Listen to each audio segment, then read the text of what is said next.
Ryan's office revenge. The words hit me like a wrench to the gut. We're moving in a different direction.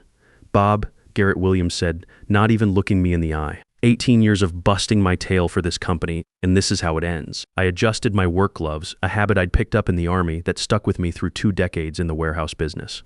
The leather felt rough against my palms, grounding me while my world tilted sideways. Different direction, I repeated. And who exactly is taking over operations? Kevin Walsh, bright kid, fresh MBA from Northwestern. He's got some innovative ideas about streamlining our processes. I almost laughed, almost. Kevin Walsh, the 29-year-old who'd been here all of 6 weeks, asking me last Tuesday where we kept the safety equipment. Real innovative, that one. Kevin's never loaded a truck in his life, I said. Garrett shifted in his chair, finally meeting my eyes.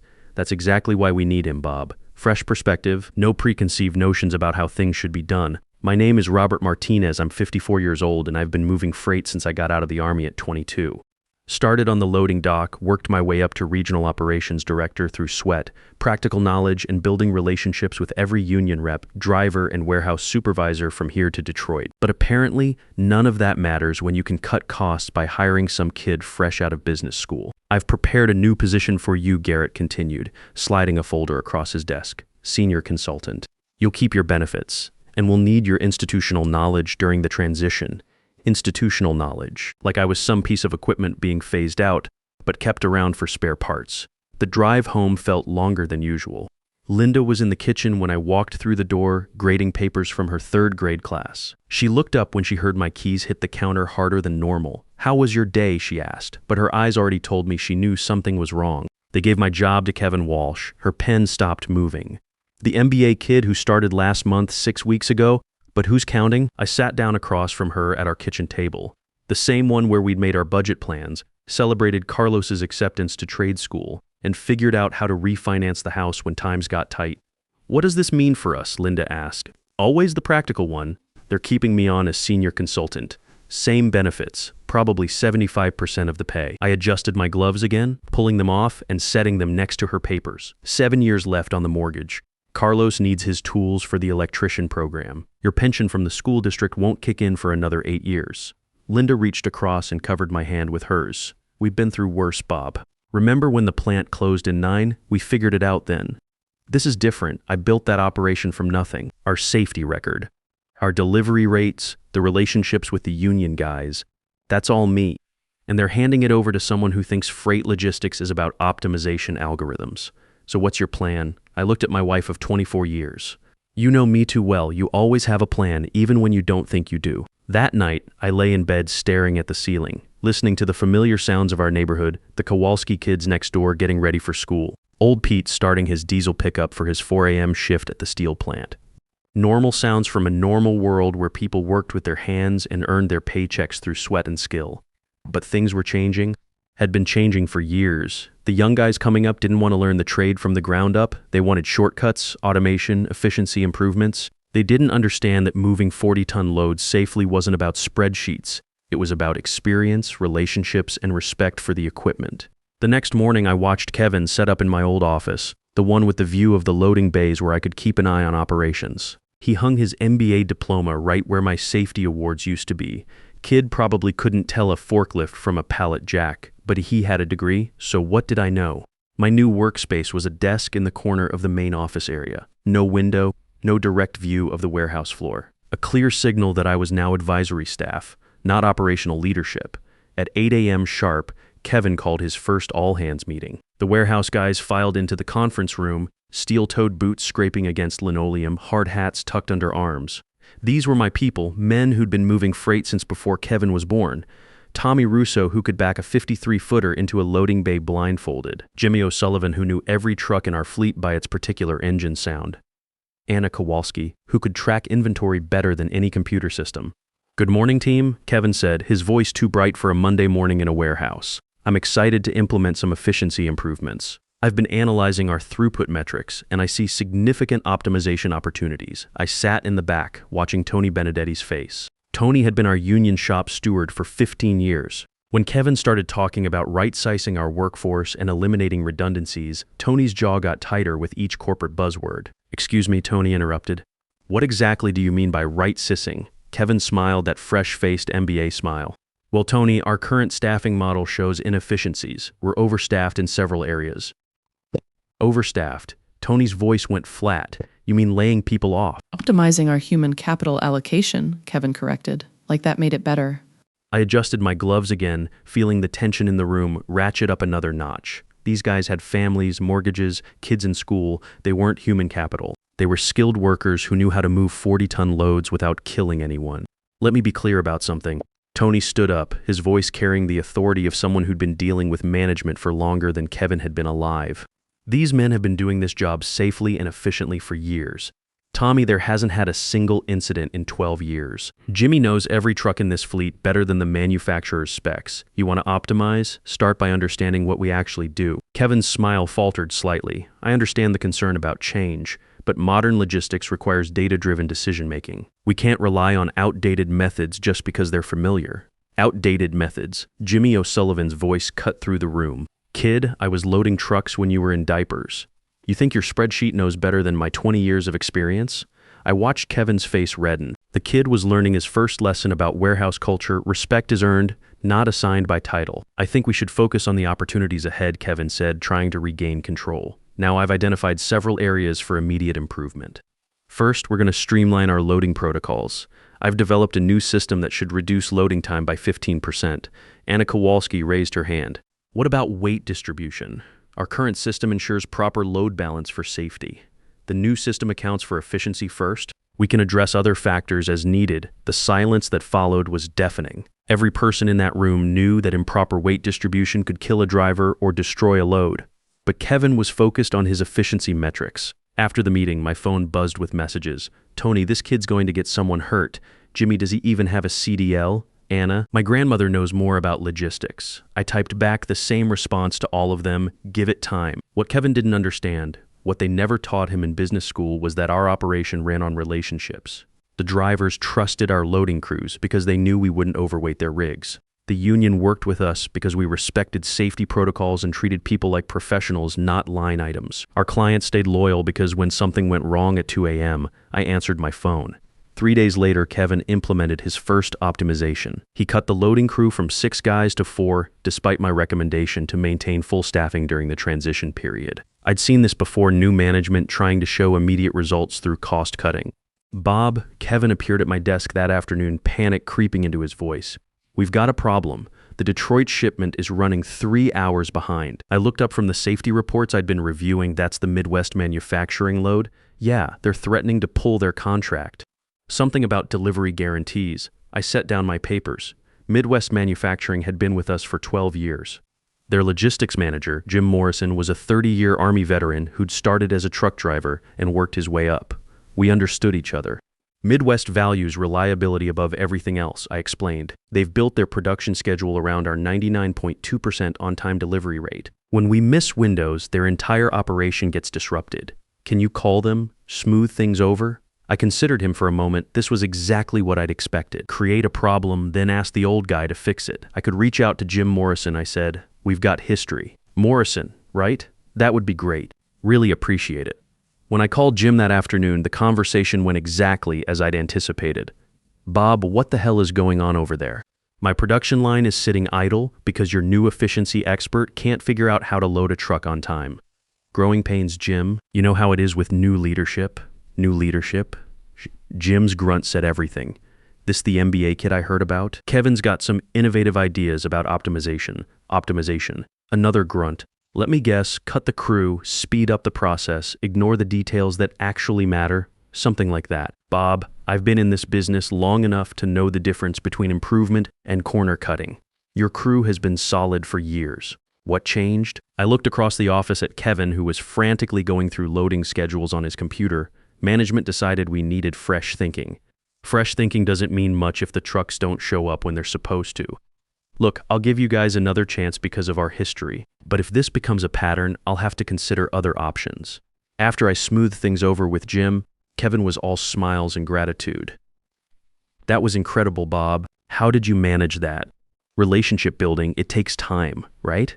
Well, maybe you could document your approach. Create some kind of client management protocol we could systematize. There it was. He wanted to turn 12 years of trust and professional respect into a checklist. Some things can't be systematized, Kevin. They have to be lived.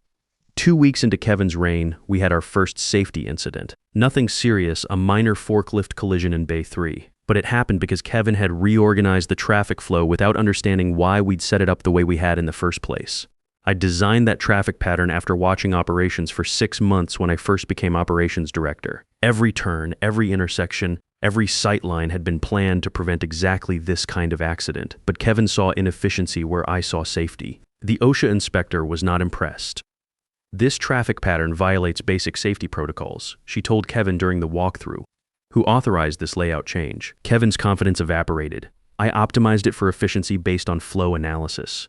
Optimized it into a hazard zone. You've got forklift crossing paths in blind spots, loading equipment operating in pedestrian areas. It's a miracle nobody got seriously hurt. I watched from across the warehouse floor as Kevin's face went pale. The inspector handed him a citation and a list of corrections that needed to be implemented within 30 days.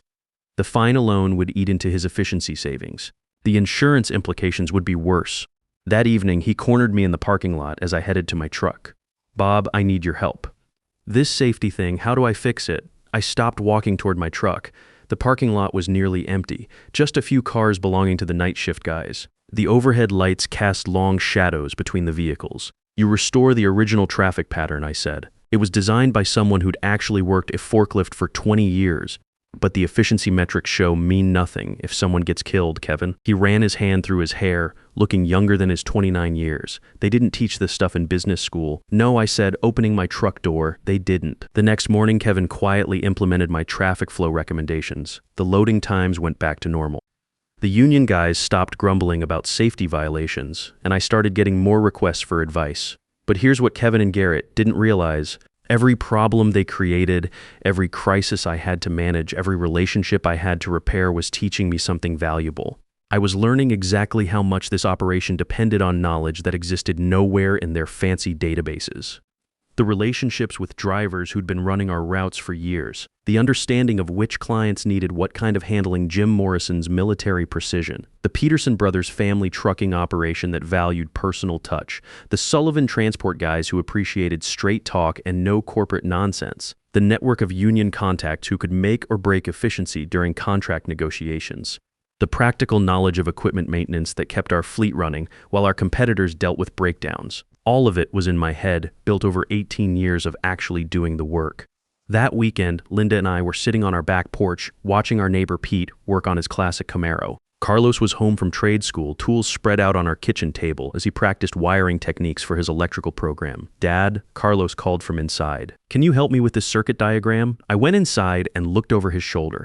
The diagram showed a complex industrial electrical system, the kind he'd be working on in manufacturing plants and warehouses. "See this junction here?" I pointed to a spot on the diagram. In the real world, that's where most problems happen. Not because the design is wrong, but because someone took a shortcut during installation.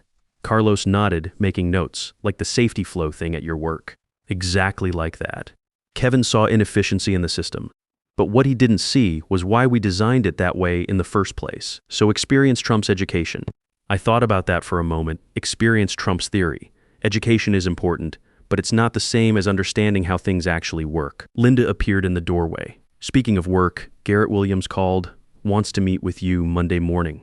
I looked at her. He say, "What about?" Just that it was urgent. Monday morning came with the kind of gray, drizzly weather that made the warehouse feel even more industrial than usual. Garrett was waiting in his office when I arrived, looking like he'd aged 5 years in the past month. "Sit down, Bob. We need to talk." I took the chair across from his desk, the same one I'd sat in when he'd demoted me 6 weeks earlier.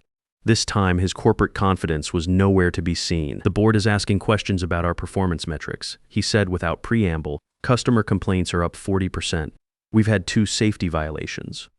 3 major clients are reviewing their contracts." I adjusted my gloves, waiting for him to continue. Kevin struggling with the transition, Garrett continued. "More than we anticipated. The quarterly review is next week, and frankly, I'm concerned about what the numbers are going to show. What exactly are you asking me to do?" "I need you to take a more active role. Guide Kevin through the review process. Help him present the situation in a way that shows we have a plan for improvement." I studied Garrett's face. The man who'd been so confident about fresh perspectives and innovative thinking now needed the institutional knowledge he'd been so eager to sideline. Kevin's in charge of operations, I said. Wouldn't it be more appropriate for him to handle the presentation? Of course, but with your support. Your expertise. That afternoon, I spent 3 hours with Kevin, helping him understand the quarterly numbers that painted a stark picture of operational decline. Customer satisfaction down 23%. On-time delivery rates dropping to 94.7%. 2 major clients threatening to leave. Safety incidents that had triggered insurance reviews. How do I present this without looking incompetent? Kevin asked, staring at the data on his laptop screen. You present the facts, I said. Then you present a plan for improvement. Do you have ideas for a plan? I leaned back in my chair. Here was the moment I'd been waiting for without realizing it. The kid was finally asking the right question. I said, but plans take time to develop, and implementation takes even longer. How long depends on how committed you are to doing things the right way instead of the fast way. Kevin nodded eagerly. Whatever it takes, I can't afford to fail at this. That evening, I sat at my kitchen table with a yellow legal pad, writing down everything I knew about fixing the problems Kevin had created, not to help him succeed, but to understand exactly what it would take to rebuild the operation properly. The list was long: restore the original safety protocols, rebuild relationships with clients who'd been alienated by corporate efficiency speak, rehire the experienced workers who'd been optimized out of their jobs, invest in equipment maintenance that had been deferred in favor of cost savings, renegotiate union agreements that had been strained by Kevin's changes. At the bottom of the page, I wrote a different kind of list. Loyal warehouse workers who understood the business, clients who valued relationships over cost savings, equipment suppliers who knew our operation, union leaders who respected practical experience, the foundation of a competing operation. Linda found me there at midnight, still making notes. Planning Kevin's comeback strategy? She asked, setting a cup of coffee next to my elbow. Something like that, I said, closing the legal pad, Bob. Her voice carried the tone of someone who'd been married to me for 24 years and could read my thoughts. What are you really planning? I looked at my wife, the woman who'd supported every decision I'd made since leaving the Army, who'd trusted me through plant closings and economic downturns, and every challenge our blue-collar life had thrown at us. I'm planning Plan B, I said. She smiled. I was wondering when you'd get around to telling me. 3 months into Kevin's management experiment, I made my decision. The quarterly review meeting was scheduled for Tuesday morning. I'd spent the weekend preparing 2 presentations. One that would help Kevin explain away the operational disasters of the past quarter. Another that would end my career at this company permanently. Monday night, I called Tony Benedetti. You still interested in working for someone who actually knows the business? I asked. Depends. You finally ready to stop playing consultant? Martinez Logistics is going to be looking for a union liaison, someone who understands that workers aren't just numbers on a spreadsheet. When do we start? Soon as I finish burning some bridges. The quarterly presentation unfolded exactly as I'd anticipated. Kevin stood before the executive team, clicking through slides that showed declining performance across every metric that mattered. Customer satisfaction down 23%. On-time delivery rates dropping to 94.7%. 2 major clients threatening to leave. Safety violations that had triggered insurance reviews. These are temporary adjustments, Kevin said, sweat beading on his forehead despite the air conditioning. The efficiency improvements will show results in the next quarter. Garrett's face had turned the color of raw brick. Temporary. We're hemorrhaging clients, Kevin. Midwest Manufacturing just terminated their contract this morning. I felt that news like a punch to the gut. Jim Morrison had been trying to give us time, but even he had limits. Perhaps Bob has some insights, suggested Victoria Lawson, our operations VP. Given his history with these accounts, all eyes turned to me. I'd been sitting quietly in the corner, taking notes on everything that was falling apart under Kevin's leadership. This was it. The moment I'd been building toward for 3 months. The clients were losing value relationships, I said, standing up slowly. They're not looking for the cheapest option. They want reliability, communication, and trust. Those things take time to build and seconds to destroy. Time we don't have. Garrett snapped. Fix this, Bob. Do whatever it takes. That's when I pulled out the folder I'd prepared the night before. Actually, Garrett, I've got a different approach. I slid one document across the table. This is my resignation, effective immediately. The silence in the room was absolute. Then I slid the second document across. And this is notification that Martinez Logistics will be competing for several contracts that come up for renewal next month. Kevin found his voice first. You can't do that. Non-compete clauses apply to direct employees in similar roles. I finished. I'm starting an independent distribution company. Different market segment, different approach. Perfectly legal. My lawyer confirmed it last week. Garrett's face had gone from brick red to pale gray. This is unconscionable, Bob. After everything this company has done for you, everything the company has done for me, I kept my voice level professional. You mean like replacing 18 years of experience with someone who needed help finding the safety equipment room? I stood to leave, then turned back. Oh, and you should know, Tony Benedetti, Anna Kowalski, and Jimmy O'Sullivan all submitted their resignations this morning. Seems they're interested in working for a company that values experience over optimization algorithms. Walking out of that building felt like removing a weight I'd been carrying for months. The loading dock guys saw me heading for the parking lot, and Tommy Russo gave me a subtle nod. They understood. In their world, you earned respect through competence, not credentials. 6 months later, I was standing in my own warehouse watching my crew load trucks with the kind of precision that comes from experience and pride in craftsmanship. Martinez Logistics had landed 7 major contracts, including 4 that had left my old company after Kevin's optimizations drove them away. Tony Benedetti walked up, clipboard in hand, wearing the satisfied expression of a man who finally worked for someone who understood the value of skilled labor. Detroit deliveries loaded and ready, he said. Jimmy's doing the final safety check, 0 incidents in 180 days of operation. Union happy with the contract terms. Happiest I've seen them in years. Turns out workers appreciate being treated like skilled professionals instead of overhead expenses. My phone buzzed. Text from Linda. Carlos got the master electrician apprenticeship. Wants to take his old man to lunch to celebrate. I typed back, tell him we'll go to Rossetti's. The place where his dad learned that sometimes the best revenge is just being better at the job. Anna Kowalski appeared with inventory reports. Monthly numbers are in, boss. We're running 22% ahead of projections. That new client from Chicago wants to expand their contract to include their Milwaukee facility. I looked around the warehouse, my warehouse. The equipment was newer and better maintained than what we'd had at the old company. The safety record was spotless. The drivers were happy because they were respected and well paid. The clients got their deliveries on time, every time handled by people who understood that their business mattered. Kevin had lasted exactly 4 months after I left. The final straw came when an improperly loaded truck jackknifed on I-75, shutting down traffic for 6 hours and generating the kind of negative publicity that cost major clients. Garrett had to take over operations personally while they searched for my replacement. Word through the industry grapevine was that they'd lost nearly 40% of their client base. 3 experienced drivers had quit. The union was threatening a grievance over safety violations. Insurance premiums had doubled. My phone rang. Garrett Williams, I almost didn't answer it. But curiosity got the better of me, Bob. His voice sounded tired, defeated. I'll get straight to the point. We made a mistake, a big one. I'd like to discuss bringing you back. Full position restoration, 20% salary increase, whatever it takes.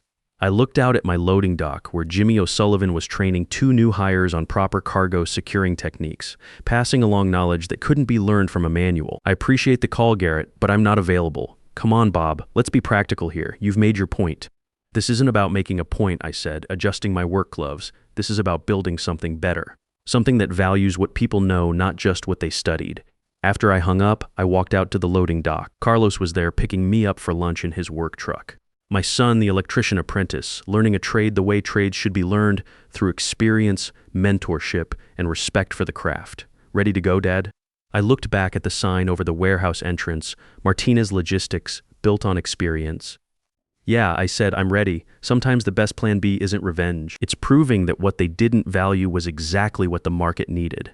Kevin taught me that efficiency without competence is just organized failure. Garrett taught me that loyalty is a 2-way street, and my old company taught me that sometimes you have to lose everything to build something better. If you've stayed with me through this story, I appreciate it. Maybe you've been through something similar, had your experience dismissed, your knowledge undervalued, your loyalty unrewarded.